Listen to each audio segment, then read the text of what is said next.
This is Walt Disney World Today. Give us 5 minutes and we'll give you the world. It's Monday, July 12th, 2010, and this is episode 745 of WDW Today. I'm Matt Hochberg of StudioCentral.com. Joining me on today's show would be our usual panel, but unfortunately, none of them showed up. So instead, we have a guest panel today, this evening, whatever it may be, starting out with April Baker of ScrappingTheMagic.com. Welcome back to the show, April. This is your second appearance, I think. Third. If you count Magic Meets live show last year. This is third. Glad to have you back, April. Thank you. And our former guinea pig for media events, but now gainfully employed by someone who actually pays him, Glenn Sonoda, also of StudioCentral.com. Great site, Glenn. You know, I have to agree with you there, Matt. 2 thumbs up. 2 thumbs up. Nice. I like it too. Also joining us on today's show is Jeannine. She's just Jeannine. That's how it works over here.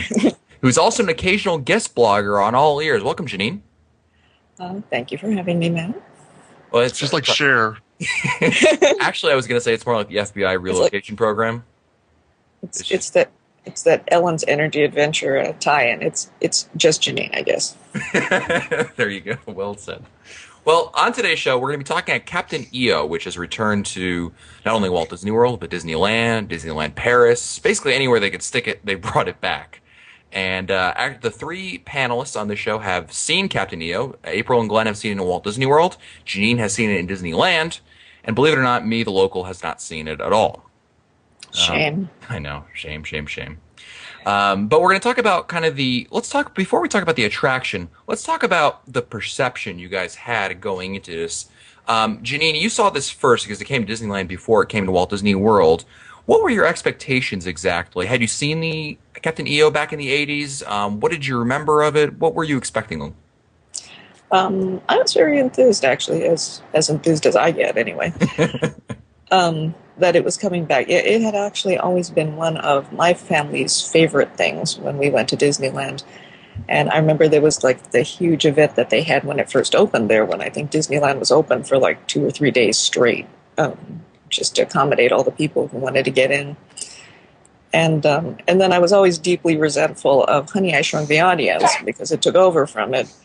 So I was very happy that it came back. April, what about you? What were your expectations going into seeing Captain EO? I had never seen it before, since I didn't get to see it in the 80s, 90s. And I was expecting some just good old cheesy 80 goodness, rainbow colors and dance music and stuff. But other than that, I had no concept of the story. I'd never watched it on YouTube. I never had known anything about it except that it starred Michael Jackson. I was waiting for some 80s goodness. All right. Jeannine, let me ask you a quick question before we get to Glenn. What did you remember of Captain EO? Did you remember like the movies a lot, or did you just know that Michael Jackson was in it and that's all you remember? Oh, I remembered the whole thing. Okay. I had actually sought it out and watched it on YouTube when those videos started resurfacing also. So. Got it. Glenn, what about you? What were your expectations? Had you seen Captain EO before, and what was your expectations going to? What were you thinking? I've seen it once. I think I've seen it maybe once or twice in the 80s when I was a wee lad. I really didn't remember a thing about Captain EO whatsoever. I was just glad that Honey, I Shrunk the Audience was taking a break. Quite the naysayer when it comes to Honey, I Shrunk the Audience. So I was cautiously optimistic that anything would be better than Honey, I Shrunk the Audience. Gotcha. So you all had a chance to check out Captain EO and as it returned over here. Now, April, tell us a little bit about what your thoughts were after seeing the film after all these years. Tell us about how does it hold up well in your opinion? What are your what stood out to you in the film? It's very dated. It really is totally 80s. It screams Xanadu to me, like the movie, just the whole thing. So the date factor was there. I liked it. I thought it was really good. Thought it was a little scarier in some parts than I expected.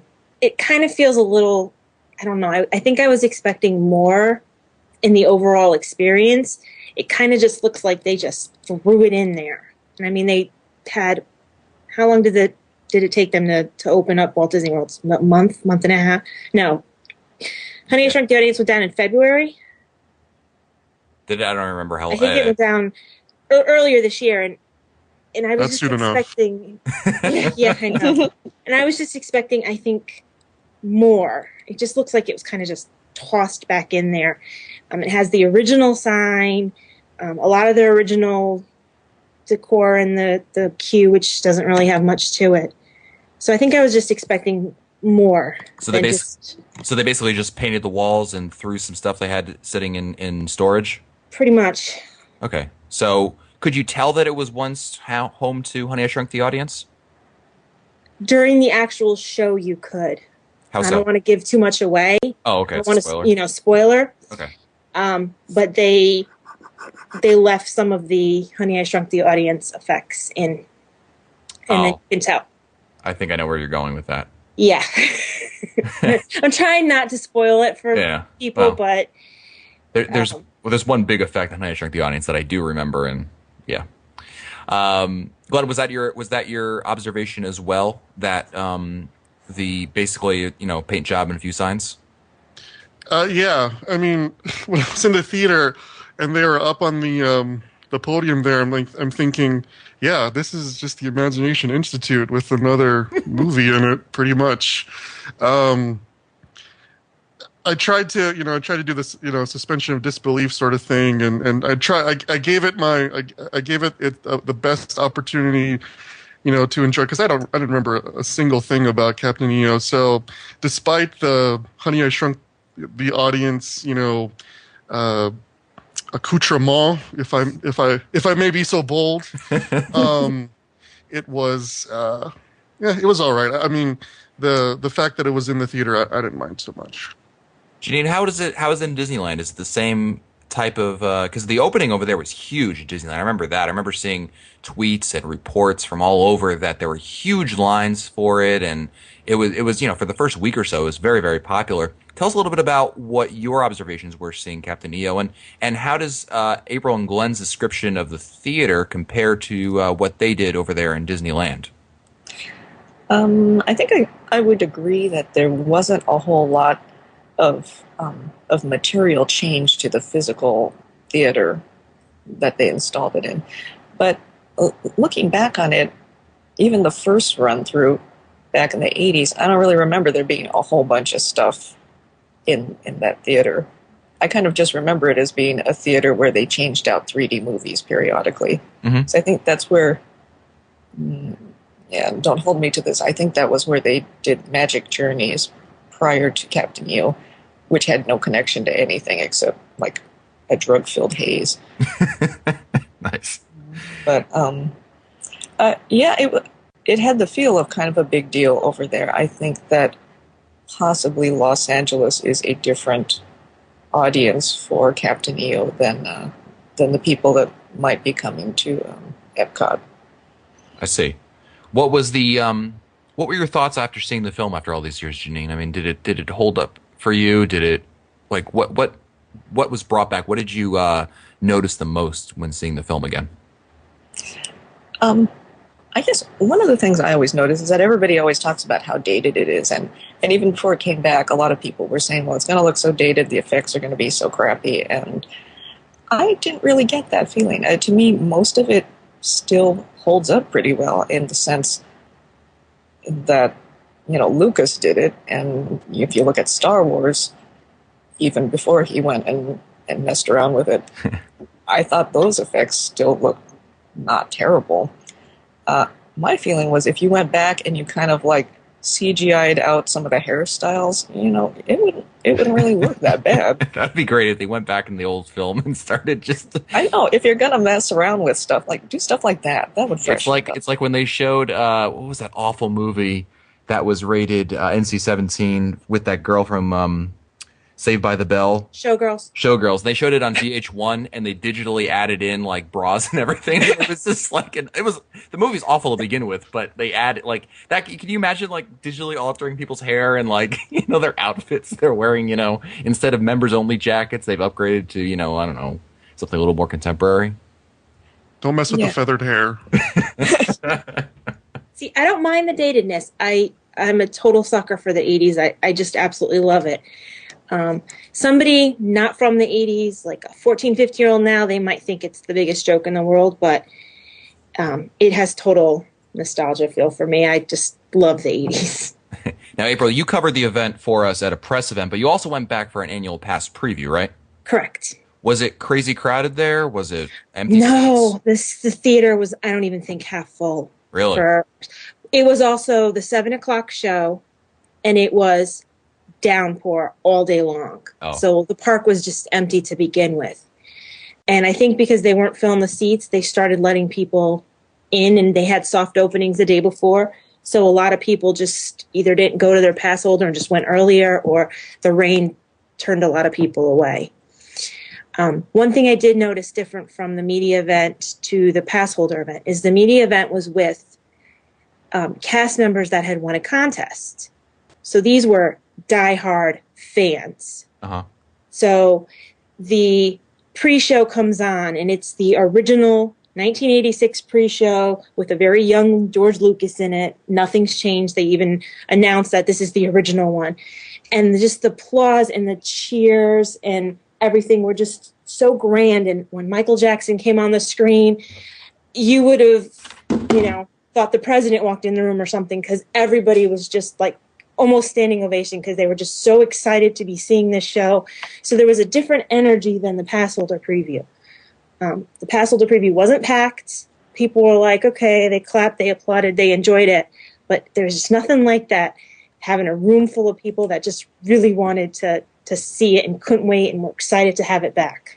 That's a good point. But you mentioned the pre-show. What is the pre-show? Is it just like George Lucas explaining that you're about to see a film? The pre-show is actually the making of, like, the behind the scenes. It's like a little mini documentary. It's a little mini documentary. It's very interesting. Just seeing the very young George Lucas, and it's good George Lucas before green screens and CGI, and the show has, like, I'm listening to certain sound effects and I'm like, that's from Star Wars, and it was just the classic George Lucas. It was just really a good throwback, and the pre-show's interesting, seeing how they made it. Okay, it's way better than that Kodak commercial. That anything's that commercial. You guys didn't like the True Colors? No, it's funny because the frog was the person that the kid kissed. That's the funny part. I assume that'll make sense if I see the film. Yeah, I'd have to see it again. Yeah, I didn't see that or Showgirls. Or Showgirls. Now let me ask you. Here's the all important question. Now, April, you've seen it twice. Glenn, you've seen it once. That's correct. Janine, you've seen it how many times? I've seen it a couple of times by now.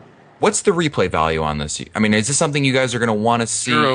Zero. Okay. Jeannine, what about you? I mean, what are your thoughts on the replay? I mean, is this something that you would want? It's a limited engagement run, from what I understand. Although we're not sure how limited. But I mean, is this something you're going to go out of your way to see? Almost every time you go to the parks, just because it is that kind of thing, or you've seen it a couple times and you're probably done. For me, knowing that it's not going to be there forever, and knowing that they keep threatening us with bringing the horror that is Honey, I Shrunk the Audience back, I usually go see it whenever I have the time and I'm in that side of the park. I still enjoy it. I was at the media event over here when I first saw it, and then subsequently I went back to see it just as part of a regular audience. And I had kind of wondered if that was going to hold up, if maybe just the people who had waited in line all night were going to be excited about it and everybody else was going to be kind of apathetic. But I really found that the regular audience totally would get into it, and they'd start dancing around, and then they actually added a bunch of effects, I thought, after the media event, like with the seat bouncing around that I did not remember from the first time I went on it. So that was interesting. April, what about you? What are your thoughts on the... I remember coming out of the second show and saying, okay, I've had my fill. And I think I would only go see it when diehard fans come down to visit and I go with them. I don't think I'd go to see it on my own again. I think I would only go if, friends wanted to see it. Gotcha. Here's the real. This is, I think, the most interesting question about, because we've kind of talked about the attraction as it is, but of course, there's been a lot of discussion on Facebook, Twitter, different websites out there about should Disney have actually brought back Captain EO. There's a lot of different arguments. I mean, some people are saying, well, from a standpoint of nostalgia, it's great to have it back. From other people say, well, if Michael Jackson was alive today, because he died very early, he's only in his 50s, would this attraction have been brought back? Probably not. So, what are you guys' thoughts on? Start with you, Glenn. What's your thoughts on whether or not Disney should have brought this attraction back in the first place? I would probably say that it's if there was a time to bring it back. I mean, I don't want to say that Disney's capitalizing necessarily on Michael Jackson's death, but if there's a time to bring something back, even if for a limited engagement, that the time is now. And I guess there was enough of a movement in the Disney fan community and the Michael Jackson fan community that said, "Hey, Disney, bring this stuff back," and Disney thought it was a good idea. I don't necessarily think they're maybe capitalizing on it, but it's I think it's fine, especially, again, I don't want to belabor the point, but especially since it replaces Honey, I Shrunk the Audience, I'm fine with. Okay, Jeannine, what about you? What are your thoughts on it coming back? Like I said, I was a big fan, so I was perfectly happy to have it come back. I think people would say, well, wouldn't it be better if they had done something new? And yeah, if they did something better than that, it would have been nice. But afterwards, they did Honey, I Shrunk the Audience, and yeah, so I was just as happy to have Captain EO back. Yeah, I mean, in defense of Captain EO, in defense of Honey, I Shrunk the Audience, it would have been fine. It's a fine film, but I think it's way outdated for its time. So I think it's time, obviously, to replace something. So it's a welcome change. April, what do you think about Disney bringing back Captain EO? I'm torn. I'm glad they brought it back because it gave me a chance to see it. And it almost kind of shows that if there is enough of a movement that we can possibly convince them, hey, we really want you to bring some stuff back. And the potential for them to bring stuff back is like kind of exciting. And let's hope they do this more limited, bring it back just to have the little bit of the throwback. I don't know. It was so close to his 1 year anniversary, the Disney World opening one. Just feels like it was thrown together very quickly, that it just has a slight feel to being capitalized on his passing. Yeah. So I'm kind of torn. They didn't go crazy with merchandising, which some people I know were a little disappointed that there's not as much stuff on the merchandising front. But I think if they had gone bigger, better, 5,000 more items for Captain EO, then that would have really been, okay, they're really capitalizing on his passing with all this stuff that you can buy. Mm-hmm. So I'm torn. Glenn, you were going to add something? No, I was just gonna say that I did notice there was a small cart kind of on your way out of the Imagination Pavilion, and I was like, yeah, there's no merchandising. Where's all the merchandise? But yeah, it's a small cart, kind of like that small cart outside of the Haunted Mansion where they have like knickknacks and stuff like that. So that's where all the Captain EO stuff is. And there isn't, like April said, there isn't a whole heck of a lot of it. There's a poster, a pin, a kid's shirt, a man's shirt, a woman's shirt, a unisex one, a baseball cap, and like a little beanie. That's it. That's all that they have right now. There was rumors at the press event that there's more coming, but people were like, we want the fuzzball plushes and we want more, but and there's a trader pin, of course, along with the button. But again, if they really start going crazy with the merchandise, where that is truly getting money, I think the controversy is going to be a little bit more, that they're really trying to profit off of it. All right. Well, final question for you guys real quick. I'll start with you, Jeannine. I think I know your answer, but thumbs up or thumbs down on Captain EO? Oh, thumbs up, definitely. All right. Just by comparison, by what our options were. Well, maybe I'll have to call you Hooter from now on. That's because she's pass. Pass. April? I'm going to give it a thumbs up because of the nostalgic factor and the fact that it's 5 times better than what it replaced. Glenn? I'm going to be the contrarian of the group. I'm going to give it a thumbs down, despite the fact that it replaced Tony Hawk Shrunk the Audience. I didn't enjoy it. Fair enough. Oh, fail. Well, I did, when I went to see it at the past member preview, I was with a bunch of your regular listeners, and one of them had made the comment that, yes, the show is dated and it's good, and I'm paraphrasing here, but he said, to have this be his last memory of Michael Jackson, for him makes it worth it, because he's going out, and when he thinks of it, the last thing in his mind for him is not all the legal trouble he got into, but this great dance and song performance that he did, and that's his last memory of Michael, and that he was kind of glad for that reason that it's back. Cool.